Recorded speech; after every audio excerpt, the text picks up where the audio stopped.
ધંધુકામાં વિધર્મી દ્વારા કરાયેલી હત્યા કેસમાં તંત્ર દ્વારા મુખ્ય આરોપીના ઘર પર બુલડોઝર ફેરવી દેવામાં આવ્યું. નમસ્કાર મિત્રો, હું વિપુલ પટેલ, શિક્ષાપત્રી સંદેશ ન્યૂઝ સત્યની સાથે. એક નજર આજના મુખ્ય સમાચાર પર. ધંધુકામાં વિધર્મી દ્વારા કરાયેલી હત્યા કેસમાં તંત્ર દ્વારા હવે બુલડોઝર કાર્યવાહી શરૂ કરવામાં આવી છે, જેમાં આજે પોલીસ બંદોબસ્ત વચ્ચે આરોપીના ગેરકાયદેસર કબજા પર બુલડોઝર ફરી વળ્યું છે.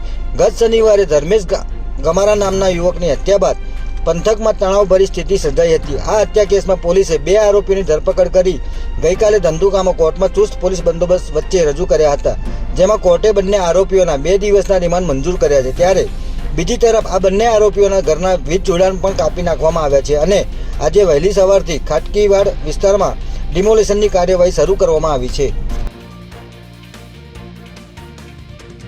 આ ડિમોલેશનની કામગીરી દરમિયાન કોઈ અઘટિત ઘટના ન બને તે માટે 300 જેટલા પોલીસ જવાનોનો કાફલો તૈનાત કરવામાં આવ્યો હતો અને આ ઉપરાંત નગરપાલિકા અને આરએનબી વિભાગના 50થી વધુ કર્મચારીઓ અને ઉચ્ચ અધિકારીઓના આ કામગીરીમાં જોડાયા હતા.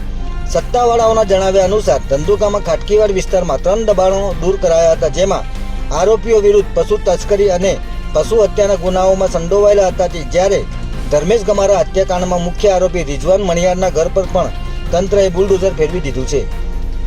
જય હિન્દ, જય ભારત.